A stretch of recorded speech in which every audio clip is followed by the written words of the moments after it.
자, 오늘 함께 나눌 말씀, 본문 말씀 같이 보시고 공독하도록 하겠습니다. 오늘 함께 나눌 말씀은요, 마가복음 14장 33절, 34절 말씀입니다. 우리 한 목소리로 공독합니다. 베드로와 야고보와 요한을 데리고 가실새 심히 놀라시며 슬퍼하사 말씀하시되 내 마음이 심히 고민하여 죽게 되었으니 너희는 여기 머물러 깨어 있으라 하시고. 아멘. 성경 말씀을 읽고 우리가 예배 때에 말씀을 나눌 때 읽는 성경은 쭉 계속해서 읽는 경우가 별로 없으니까 이게 무슨 얘기인가 할 때에 누가 한 얘기인지부터 찾아보면 쉽습니다. 누가 한 얘기죠? 예수님이 하신 말씀이에요. 누구에게 하셨죠? 제자들에게. 근데 보니까 뽑아놓은 제자들 12명 전부 다가 아니고 베드로와 야고보와 요한에게 말씀하시네요. 상황이 어떤 상황이냐면 예수님이 이제 곧 붙잡혀 가십니다. 그리고 십자가 죽음의 길을 가시는 그 직전의 일이에요. 그때 무슨 일이 있어요? 유월절 식사를 하고 제자들과 함께 어디로 가십니다. 어디로 가셨죠? 겟세마네 동산, 예루살렘에 있는 나지막한 산 같은 그런 곳입니다. 그곳에 자주 갔었고요. 그곳에 가서 예수님은 제자들, 아까 3명이 같이 있었잖아요. 나머지는 조금 더 먼 곳에 같이 있었는데 이 3명의 제자들은 조금 더 가까운 곳에, 내 곁에서, 내 가까운 곳에서 여기서 나를 위해서 같이 기도하자라고 말씀하시는 장면이에요. 우리가 다 기억하죠? 예수님이 이곳에서 기도하실 때에 하나님 앞에 이 잔을 내게서 옮기시옵소서. 그러나 내 뜻대로 마시고 아버지의 뜻대로 하시옵소서. 이렇게 순종을 결단하는 기도를 하셨던 그때인데, 기도의 내용이 아니라 그 기도를 하러 가셔서 제자들에게 하시는 말씀을 보면 내 마음이 심히 고민하여 죽게 되었다. 예수님의 십자가 죽으심을 얘기하는 건가 생각해보면 조금 아닌 것 같아요. 지금 내가 죽겠다, 이런 말씀으로 더 이해가 됩니다. 그 말씀이 내 마음이 죽는 것처럼 느낄 정도로 괴롭고 힘들다 라고 예수님이 말씀하시는 거예요. 자, 오늘 나눈 말씀은요, 3부작이에요. 2주 전부터 계속해서 나누었던 내용이 있죠. 첫 번째, 스스로 목숨을 끊은 가룟 유다 이야기를 하면서 그런 부분에 대한 생각을 나눴었죠. 그리고 지난주에는 바울의 고백을 이야기하면서 힘에 격도로 심한 고난, 하나님은 감당할 시험을 주시는 분이지만 그러나 삶의 현실에 있어서 무겁고 힘들고 너무 괴로운 고난도 없지 않다는 얘기를 했었죠. 오늘 나누려고 하는 것은 우울증에 대한 이야기입니다. 교회에서 말씀을 나누는데 무슨 우울증 얘기를 하느냐 생각할 수 있는데, 그래서 나누려고 하는 거예요. 그러면 오늘 읽은 본문 말씀은 무슨 관계가 있느냐? 예수님이 우울증과 무슨 관계가 있느냐? 제가 제목에다가 이렇게 써놨습니다. 주님의 우울증. 되는 얘기예요? 안 되는 얘기예요? 예수님이 우울증이요? 불경하다, 이런 느낌이 들 수도 있어요. 근데 제가 좀 강조해서 그렇게 한 거고요.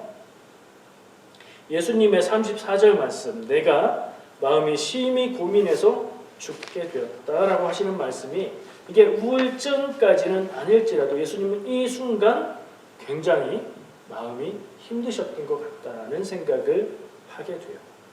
예수님이 우울증에 걸릴 수 있을까 없을까? 예수님은 하나님이실까 사람일까? 사람이라면 예수님도 우울증 증세가 있을 수 있죠. 하나님이시라면 그럴 수가 없죠. 그러나 삶에 있어서, 그리고 성경에서 많이 나타나는 모습들을 보면 예수님은 우리와 같은 사람으로 사셨어요. 그래서 힘들기도 하고 괴롭기도 하고 그러셨을 거예요. 그렇게 생각하면서 제가 잠시 후에는 성경에서 찾아볼 수 있는, 이 사람은 이 순간은 우울증 같아 보인다, 그런 사람들의 예를 쭉 다룰 거예요. 그래서 오늘 본문 말씀으로는 그 중에 어떤 부분을 할까 하다가 다 조금씩 애매하기도 하고 뭐 어렵기도 하고 그런 거예요. 그러느니 차라리 예수님을 본문 말씀으로 읽고 이거에 대해서 생각해보자 하는 생각으로 했습니다. 제가 애초부터 이렇게 3부작으로 연결해서 하기로 생각하고 준비를 했는데요. 지난번에 성경 읽기를 하는데 최순화 권사님이 그날 나눴던 말씀 때문이었는지 크리스천들이 우울증 걸리는 거 괜찮아요? 이렇게 질문을 하셨어요. 그래서 제가 그때는 답을 안 하고 그건 다음번에 말씀을 같이 나누도록 하겠습니다. 그러니까 오늘 이 나누는 내용들을 성도가 크리스천이 기독교인이 우울증세를 앓는다는 것, 우울증에 걸린다는 것 이게 되는 일이냐? 그래도 괜찮은 건가 하는 그런 생각들 그 생각 위에서 한번 같이 나누면 좋을 것 같아요. 이런 질문으로 말할 수 있을 것 같습니다. 믿는 사람이 우울증에 걸려도 되는 건가? 남 얘기하듯 하면은 안 되지 하는 생각이 할 수도 있지만 내가 우울하고 힘들고 괴로웠던 순간들을 되돌아보면 사람이 살다가 힘들고 어려우면 그럴 수 있지 하는 마음이 들지도 모르겠습니다. 믿는다고 하면서 우울증에 걸렸다 그러면 믿음이 없는 것일까요?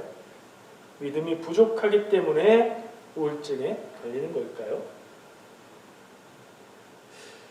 우울증이 왔다 할지라도 믿음의 힘으로 은혜의 능력으로 긍정적인 생각으로 그걸 이겨낼 수 있는 것일까요? 이런 질문들로 바꿔볼 수 있을 것 같아요. 같이 한번 생각해 보겠습니다.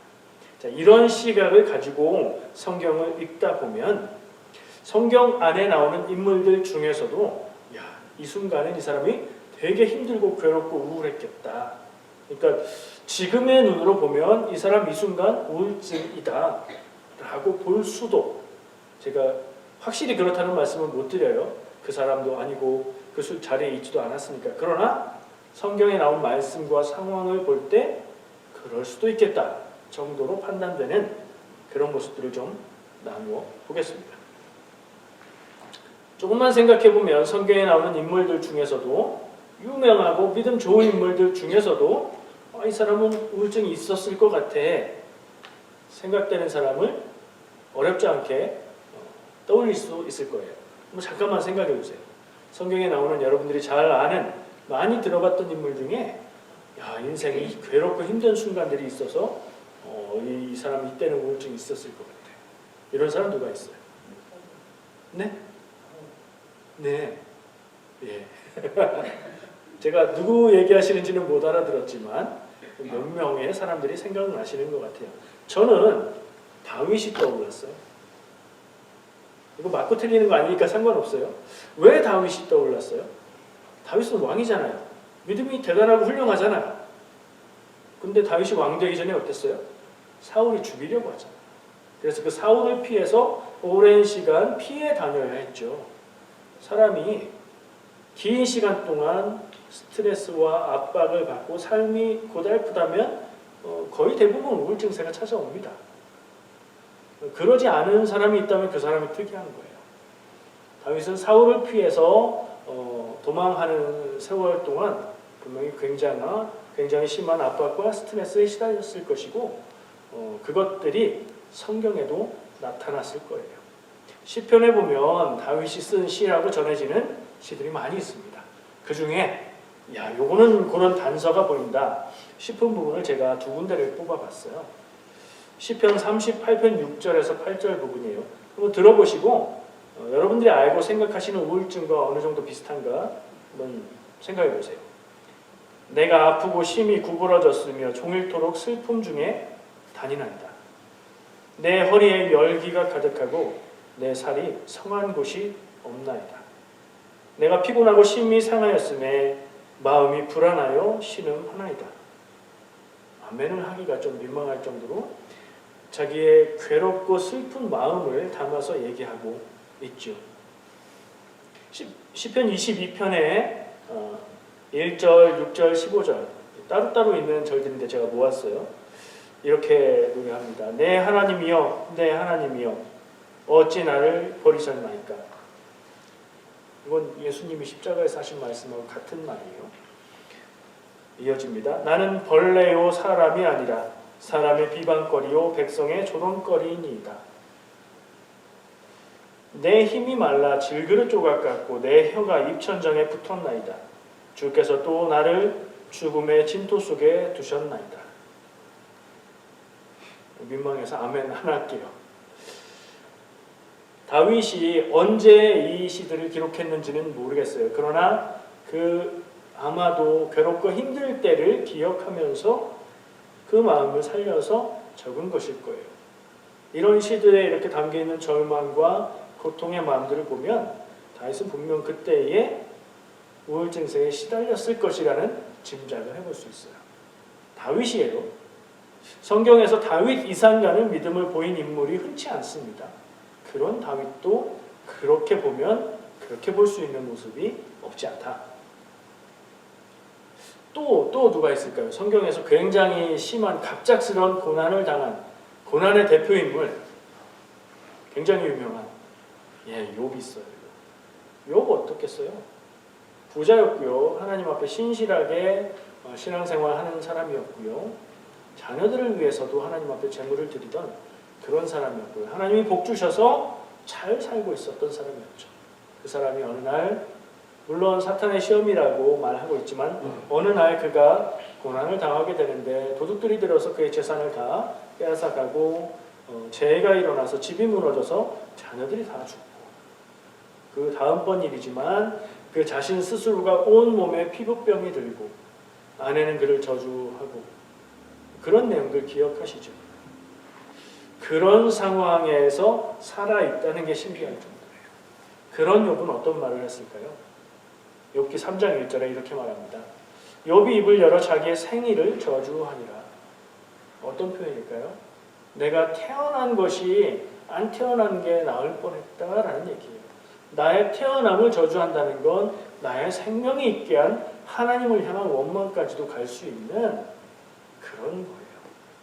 얼마나 괴롭고 힘들고 아팠으면 이런 자기의 태어남을 저주하는 말을 할까요?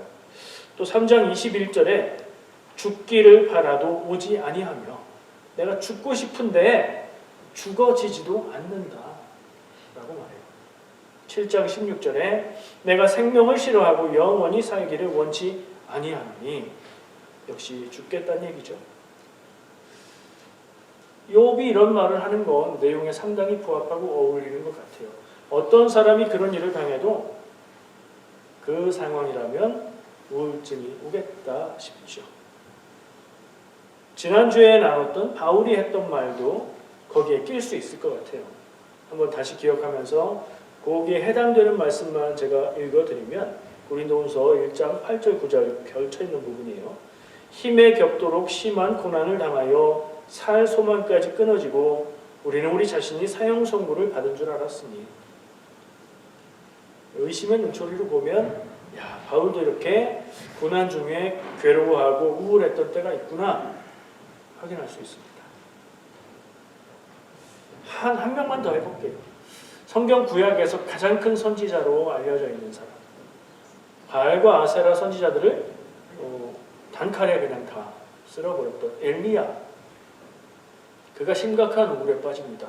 그것도 방금 말한 갈멜산에서 하나님의 불을 내려서 재물을 태우는 그런 일, 그 후에 우상의 선지자들을 다 죽여버리는 그런 큰 승리라고 할 수 있는 그런 일 뒤에 이세벨이 사신을 보내서 내가 내일 이맘때까지 너를 반드시 죽일 거다 하는 협박을 하자 엘리야가 그곳에서 떠나서 하나님 앞에 자기가 죽기를 원한다는 말을 합니다. 열왕기상 19장 4절 말씀이에요. 광야로 들어가 하룻길쯤 가서 한 로뎀 나무 아래 앉아서 자기가 죽기를 원하며 이르되 여호와여 넉넉하오니 지금 내 생명을 거두시옵소서. 이렇게 말해요. 엘리야의 경우는 사실 좀 특이합니다. 힘들고 어렵고 괴로운 상황 끝에 나오는 말이 아니에요. 이건 긴 설명이 필요하긴 한데 제가 그냥 짧게 요약적으로 말하면 놀라운 기적과 승리와 우상 숭배자들을 처단한 그런 역사 뒤에 이렇게 한다는 게 특이한데 왜 그럴까? 이세벨이 사신을 보내서 널 죽이겠다. 이세벨은 왕비고 그가 이 우상 숭배의 원흉이죠. 하나님 앞에 오랜 시간 기다리고 간구하고 또 우상들 앞에서 승리의 모습을 보였음에도 불구하고 권력을 가지고 있는 아합과 이세벨은 변함이 없이 그 자리에 있고 세상은 변하지 않는 그 절망 가운데 아마 엘리야는 이런 우울 증세를 느끼지 않았을까 저는 생각해 봅니다. 이 사람들이 다 분명하게 우울증이라는 얘기를 하는 게 아니에요. 신앙의 사람들도 갑작스럽게 큰 스트레스를 받거나 길게 장기적으로 스트레스를 받거나 고민이 깊으면 우울증에 빠질 수 있다. 그 얘기를 하는 거예요. 당연한 얘기 아니겠어요? 사람의 마음과 정신이 강철이 아닌데 힘들고 어렵고 괴로운 시간을 견디고 버티고 막 하다가 못 견디겠으면 마음이 무너지잖아요. 그걸 우리는 다른 말로 우울증이라고 부르는 거죠. 그리고 예수님의 경우를 본문으로 택했어요. 아까 말했지만 예수님이 막 우울증에 걸리셔서 되게 우울해하셨다, 자살 충동을 느끼셨다 이런 얘기는 아니겠죠. 예수님도 사람의 몸과 마음으로 사셨던 이상 십자가 죽음의 길 앞에서 하나님께 이 잔을 내게서 옮겨주십시오라고 말할 정도로 괴롭고 힘들었던 이상 예수님은 제자들과 함께 있으면서 굉장히 큰 아픔과 어려움, 우울증의 증세를 겪으셨을 거다 하는 얘기를 할 수 있어요. 우울증 증세는 누구나 겪을 수 있다 그 얘기고요.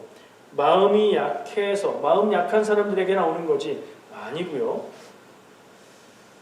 부정적인 생각을 해서 그런 거야 그것도 아니라는 겁니다. 힘들고 어려운 정신적인 압박이 계속되면 사람마다 견디는 차이는 있겠지만 견디다 마음이 무너지는 순간이 올 수 있다는 것이고요. 그게 정신적인 마음의 병만은 아니라는 것까지도 우리가 알아야 돼요.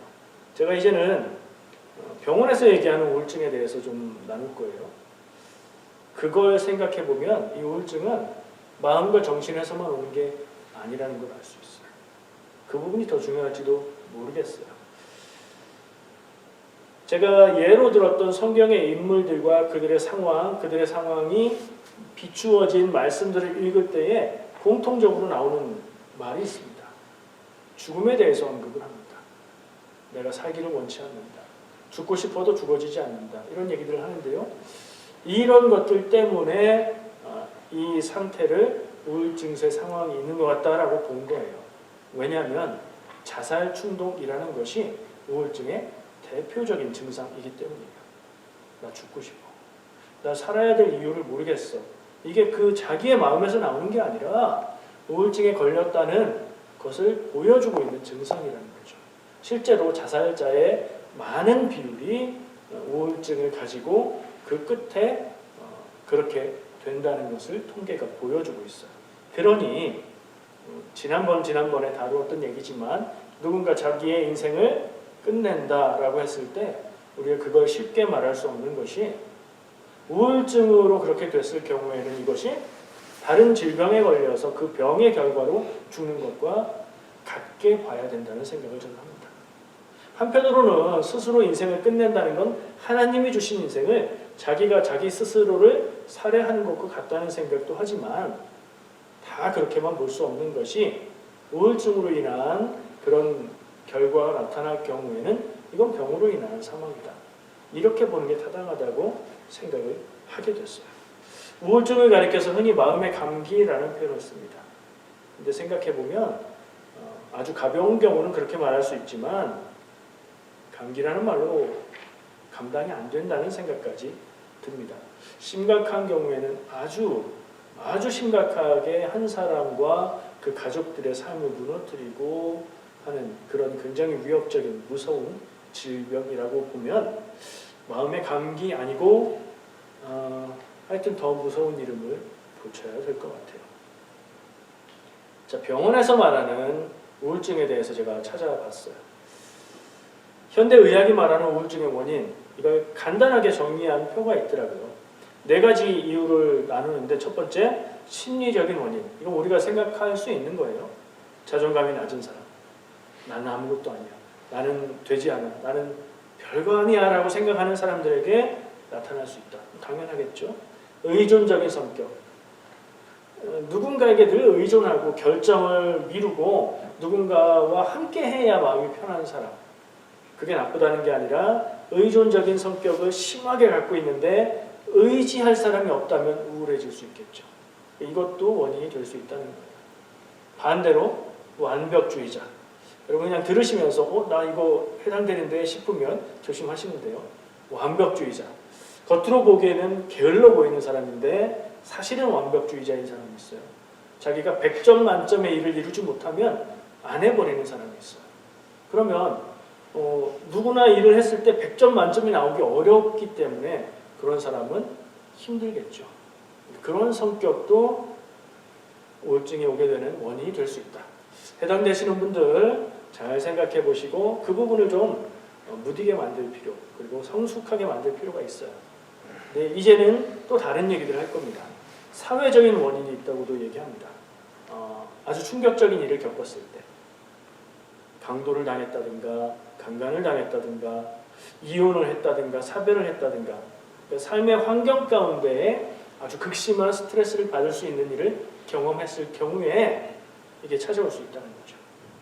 여기에 제가 있는 걸 읽었지만 거기에 준하는 큰 충격을 받을 수 있는 일들 때문에 누군가 마음이 병들고 우울증이 올 수 있다. 이제부터는 여기 2가지로 나눴는데 제가 보기엔 비슷한 것 같아요. 신체적인 부분에 있어서 우울증이 찾아오는 경우가 있습니다. 쭉 읽어볼게요. 호르몬 이상. 거기에 가로치고 갑상선 호르몬.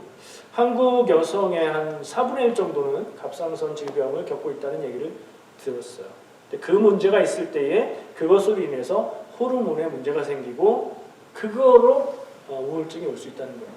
마음과 생각 이런 거 전혀 관계없이 몸의 질병 때문에 우울증이 온다는 얘기죠. 신경 전달 물질 이상. 모르는 말이 있어요. 노르에피네프린, 세로토닌. 하여튼 몸에서 이상이 있어서 우울증이 올 수 있다는 얘기죠. 또 나와요. 갑상선 질환이 또 나오는데 이 신체적인 부분으로 신체적인 원인으로 넘어가서 갑상선 질환, 갑상선 기능 저하증이 대표적인데 그런 경우에 우울증이 올 수 있답니다. 근데 이거 어떻게 해결하는지 이거 굉장히 많이 알려져 있죠. 갑상선 기능 저하증은 그걸 높여주는 약을 먹으면 돼요. 그럼 그걸로 인해서 우울증이 왔다면 우울증이 해결되는 거예요. 몸에 문제가 있어서 오는 우울증이 있는데 그건 어떻게 해결해야 된다? 상담이나 신앙의 힘, 믿음의 힘으로 극복하는 게 아니라 그건 약을 먹어야 되는 거예요. 내분비 질환, 당뇨병, 뇌졸중, 종양 우리가 다 겪을 수 있는 질병들이잖아요. 이런 것들 때문에 우울증이 찾아올 수 있다. 누구든지 힘든 일을 만나면 우울한 기분을 느껴요. 누가 나한테 비난하면 속상한 마음을 겪죠. 근데 이거는 우울증이라고 보기는 어렵습니다. 그냥 일시적으로 우울한 기분을 느끼는 거예요. 정상적이고 건강한 사람이라면 충격을 받아도 스트레스를 받아도 우울한 기분을 느껴도 하루 이틀 정도 지나면 이게 회복됩니다. 그러면 괜찮은 거예요. 근데 기간이 길어지고 회복될 기미가 안 보이고 점점 악화되고 있다면 이거는 병원을 찾아가서 치료받아야 되는 우울증인 거예요. 자, 진단할 수 있는 내용도 있어서 제가 찾아봤어요. 이거 심각하게 한번 들어보세요. 기독교인 중에 신앙인 중에 우울증을 겪고 있는 사람이 적지 않다는 얘기를 들었습니다. 근데 겉으로는 이게 신앙적이지 않다는 생각을 하고 우리는 감사하고 긍정적으로 살아야 된다는 생각을 하기 때문에 굉장히 쾌활하게 밝은 모습으로 꾸미기도 한다는 거예요. 남들이 볼 때는 저 사람 저렇게 밝은데 무슨 우울증이라고 할 수 있는 경우도 있다는 거죠. 스스로 알 수 있고요. 가장 가까운 사람들이 판단해 줄 수 있어요. 여기 중에 한 5가지 정도가 있다. 뭐 이러면 병원 가봐야 될 것 같아요. 본인들이 잘 들으시고 판단하세요. 첫 번째, 우울 증상이, 그러니까 내가 심각하게 느껴지는 우울 증상이 2주 이상 계속되고 있다. 아까 말했죠. 하루 이틀 사이에 괜찮아지면 그건 건강한 거예요. 그건 일시적으로 우울했던 것이고, 근데 그게 아니고 2주 이상 계속해서 너무너무 우울하고 다운되고 힘들고 몸으로도 너무 피곤하고 이거 문제가 있는 것 같다고 느껴지면 병원 가야 된다는 얘기예요. 식욕이 떨어지고 불면증이 심하다. 연세가 드셔서 식욕이 좀 줄어드는 정도 얘기하는 게 아니라 거의 뭐 먹을 의욕이 생기지 않고요. 잠도 거의 잠을 이루지 못하는 정도의 심각한 경우가 있다면 이것도 병원 가봐야 되는 우울증이다. 세 번째, 정신적인 고통이 매우 심하다. 남들은 모르죠. 나만 느끼고 하는 거니까요. 내가 스스로 판단해야 돼. 이거는 내가 정상이지 않은 것 같다라는 생각이 든다면 역시 병원 가야 된다. 우울한 상태 때문에 정상적인 사회생활이 불가능하다. 이 정도가 되면 당연히 병원 가야 되겠죠. 환각과 망상이 동반된다. 심각하네요. 뭐가 없는데 뭐가 보이는 것 같고 나쁜 생각이 자꾸 든다. 이런 증상이라는 거예요. 마지막으로 요거는 여기까지 가면 거의 바로 병원에 가야 되는 상황인데 자살 충동이 지속적으로 일어난다. 이럴 수 있어요. 전혀 안 그래 보이는 사람에게 그런 모습이 나타날 수 있습니다. 정리해 볼게요. 성경에서 예를 찾아봤고요. 병원 사이트에 나와 있는 내용을 제가 지금 말한 건데요. 두 개를 어떻게 우리가 정리해서 이해할 수 있을까? 이런 문제에 대해서 우리가 신앙인으로서 우울증에 빠져도 문제 없는 건가요? 라고 물어봤을 때 가장 먼저 떠올릴 수 있는 성경적인 답이 있습니다. 빌립보서 4장 6절 7절 말씀 암송하기도 할 텐데요. 제가 읽어보겠습니다. 아무것도 염려하지 말고 다만 모든 일에 기도와 간구로 너희 구할 것을 감사함으로 하나님께 아뢰라. 그리하면 모든 지각에 뛰어난 하나님의 평강이 그리스도 예수 안에서 너희 마음과 생각을 지키시리라. 아멘. 이런 말씀에는 기쁘게 우리가 아멘 할 수 있는데요. 이거로 안 되는 경우가 있다는 것을 우리가 기억하면 이 말씀 가지고는 충분하지 않다. 성경 말씀 가지고 이것을 가지고 이렇게 하면 돼 라고 말하는 것으로는 위로도 되지 않고 회복도 되지 않는 경우가 있다는 것을 생각해야 돼요. 물론 긍정적인 생각을 갖고 감사하는 마음을 가지고 믿음으로 극복할 수 있는 수준의 우울함도 있어요. 그건 당연히 기본으로 깔고 얘기하는 겁니다. 제가 모든 우울증에 대해서 그거는 정신과 마음과 신앙의 문제가 아니라고 얘기하는 게 아니에요. 아시죠? 그런 부분은 있습니다만 그것을 넘어서는 심각한 상태도 우리에겐 찾아올 수 있다.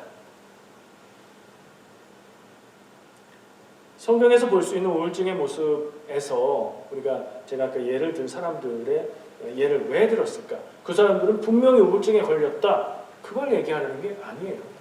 믿음을 가지고 하나님의 일을 하고 하나님과 교통하고 하나님의 마음에 맞는 사람이라는 평가를 듣는 그런 사람일지라도 훌륭한 믿음의 위인일지라도 우울증에 빠질 수 있다는 것을 얘기하는 겁니다. 삶의 어떤 환경에 따라서 너무 무거운 짐들이 지어질 때 내 능력에 내가 견딜 수 있는 한계를 넘어가는 고난과 고통이 찾아올 때 우울증이 함께 찾아올 수 있다는 거죠. 우린 그걸 이해해야 됩니다. 그래서 나 스스로에게 혹은 내 주변 곁에 있는 사람에게 이런 모습이 보이고 나타날 땐 당연히 그를 위해서 위로의 말과 따뜻한 말과 기도를 해줘야 되겠지만 성경 말씀으로 권면을 해야 되겠지만 이거로 안 되겠다 싶은 경우라면 빨리 병원에 가야 된다는 얘기예요. 병원에 가면요, 병원 역시 상담적인 치료도 하고요. 그리고 약물로도 치료를 합니다. 아까 그 요인이 몇 개 있었는데 하나는 마음의 일들이 있었고 하나는 몸에서 오는 일들이 있었잖아요. 몸에서 원인이 왔을 때는 상담으로 해결이 안 되는 거예요. 그건 약 먹어야 되는 일인 겁니다. 제가 생각할 땐 함께 모여서 이렇게 예배하는 우리들 가운데 이 정도로 심각한 우울증이 찾아오는 건 흔한 일은 아닐 것 같아요. 그러나 알 수 없는 거고요. 우리 주변을 잘 살펴야 될 필요도 있어요. 삶의 환경이 급격하게 변화됐을 때 찾아오기도 하거든요. 예를 들면 거의 병명처럼 이름이 붙어있는 우울증이 있어요. 산후 우울증 들어보셨죠? 산모가 아이를 낳고 나서 우울증이 찾아온다는 거예요. 그 자연스러운 것처럼 얘기를 하는데 자연스러운 거 아니에요. 주변에서 도와주고 케어를 필요로 하는 상태에 빠지게 되는 거예요. 옛날엔 다 그랬어. 어른들이 그러실 수 있죠. 일하다 말고 와서 애 낳고 다시 일하러 갔어. 이런 얘기도 하시는데 글쎄요. 그때는 그럴 수밖에 없었으니까 그랬고요. 지금 그런 분들이 사셨다면 돌봄이 필요한 상태예요. 고정적으로 우울증이 찾아올 정도라면 그게 굉장히 힘든 상태구나 라고 알아야 되고요. 우리가 그 연약함을 돌봐줘야 되고 필요하다면 병원의 도움도 받아야 되는 거예요. 비슷하게 이제 산후 우울증을 간신히 견디고 지나가면 찾아오는 게 있어요. 육아 우울증. 요즘에는 남편들이 이거 많이 겪는다는 얘기도 있어요. 법이 왜 배우자도 육아휴가를 받을 수 있게 그렇게 된대잖아요. 근데 저는 정말 아이들을 많이 돌보지 않았는데요. 그럼에도 불구하고 아이들이 어렸을 때 아이들을 봐야 되는 상황이 되면 굉장히 힘들더라고요. 왜냐면 내가 해야 되는 그 어떤 것도 하기 어려운 상황이고 24시간을 아이들에게 온전히 신경을 써야 되고 해야 될 일 하기 어렵고 그리고 잠자기 어렵고 다 잊어버리셨죠? 옛날에 겪은 일이라. 그렇게 내 시간을 갖지 못하고 해야 될 것을 못하고 압박에 시달리는데도 불구하고 잠도 잘 못 잔다? 10중 8구 우울증이 찾아옵니다.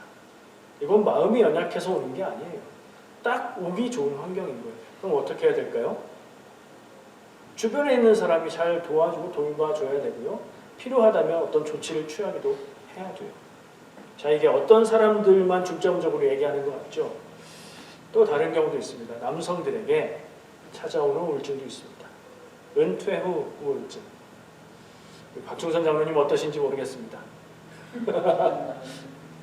은퇴하고 나면요, 사람이 자기 일이 있고 자기가 어떤 책임을 감당하고 있다는 마음에 은퇴 전에는 괜찮았는데 은퇴하고 나면 아니 세상이 내가 필요 없는 사람이 되어버렸구나.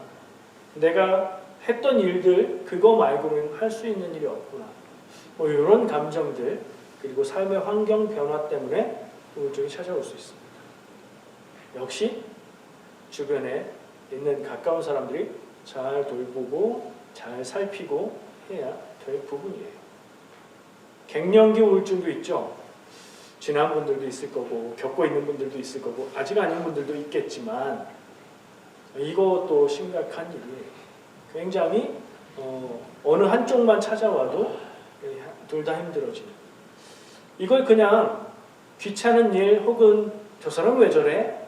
이런 일로 치부할 게 아니라는 거예요. 지금 얘기한 건 그래도 웬만하면 견디고 지나가는 일들인데 그걸 그냥 내버려 두지 말자는 얘기를 하는 거예요. 우리가 하나님의 사랑받은 사람으로 내가 가장 사랑해야 될 내 옆에 있는 사람을 괴롭고 힘들게 그냥 놔두고 있는 게 맞는 게 아니잖아요. 옆에서 힘들고 괴롭다는 티를 내고 있으면 난 그걸 도와야죠. 그런 마음이 우리에게 다 있어야 되겠습니다. 근데 문제는요, 이 한쪽이 힘들고 어려우면 이쪽도 이유도 없이 힘들고 어렵다는 거죠. 그때 마음에 힘이 조금이라도 더 남아있는 사람이 사랑의 말을 하고 위로하고 도울 수 있어야 되겠습니다. 이게 배우자들끼리만 이런 책임이 있나요? 가족 간에도 마찬가지고요. 그리고 영적으로 가족된 우리 성도들 안에서도 마찬가지인 겁니다. 우리 성도들 안에서 괴롭고 힘든 일을 겪고 있다 알 수 있잖아요. 너무 힘들겠다 생각할 수 있잖아요. 그러면 우리가 말로 기도로 여러 가지로 위로하고 권면하고 할 수 있고 혹시 너무 힘들지 않는가 살펴볼 필요도 있는 거죠. 누가 돌봐야 할까요? 공동체라는 말을 쓰는데요. 공동체는 쉽게 말하면 가족이라는 겁니다. 옛날에는 마을 사람들이 공동체를 이루고 살았어요. 그래서 마을에서 동네의 일들은 같이 돌보고 같이 해결을 했어요. 근데 지금은 한국이나 여기나 그게 어렵죠. 그냥 가족들끼리만 살아가요. 같이 있는 사람들이 서로 스스로 돌봐야 하고요. 그나마 현대사회에서 공동체가 될 수 있는 것은 신앙 공동체, 교회예요. 우리가 서로서로 돌봐야 합니다. 서로서로 사랑한다는 게 사랑합니다 하는 말로 끝나는 게 아닌 거예요. 아프고 힘들게 여겨지고 그런 모습이 발견되면 그냥 흘리지 말고 기도해주고 위로해주고 도움을 줄 수 있는 우리가 되어야 되겠습니다. 왜냐하면 우리들 중에 누구 하나 소중하지 않은 사람이 없기 때문입니다. 하나님에게요. 우리는 내 중심으로 생각하고 바라볼 때에 내가 보기에 중요한 사람이 있고 내가 보기에 별로 안 중요하게 느껴지는 사람이 있을 수 있어요. 하나님이 보시기에 중요하지 않은 사람은 아무도 없습니다. 한 명 한 명이 모두 다 하나님에게 귀한 생명입니다. 그러면 하나님의 사랑을 받고 하나님의 은혜를 받아 누리는 우리는 그 하나님의 마음을 따라서 그들을 향한 마음을 사용해야 하는 줄 믿습니다. 절대로 우울증에 걸리지 않는 강철 같은 사람도 없습니다. 그럴 만한 일 앞에서는 누구나 다 힘들고 우울하고 괴롭습니다. 그래서 하나님이 우리를 우리 교회에 있게 하셨을 겁니다. 내가 힘들고 괴로울 때에 이 교회가 나에게 힘이 되고 우리 교회 안에 힘들고 괴로운 누군가 있을 때에 우리가 또 그에게 힘이 되어줄 수 있는 그런 가족이 되면 참 좋겠습니다. 자, 핵심 요약해 볼게요. 우울증은 믿는 사람에게 오면 돼요, 안 돼요? 안 오면 좋지만 올 수 있는 거예요. 그게 믿음 없는 게 아니고요, 죄도 아닙니다. 그럴 수 있어요. 우리가 그걸 이해해야 되고요. 그리고 마음에서 오는 가벼운 우울증은 우리가 상담이나 대화로 해결할 수 있지만 믿음으로 이기자고 고면할 수 있지만 그것을 넘어서는 일에 대해서는 병원에 가서 치료받아야 된다는 걸 우리가 한 번 정도는 생각해 봐야 됩니다. 그리고 마지막으로 나누었던 것, 우리 주변에 있는 사람들의 괴로움과 아픔을 공감하고 돌보자, 서로 사랑을 행동으로 하자라는 얘기로 마치면 좋을 것 같습니다. 기도하겠습니다.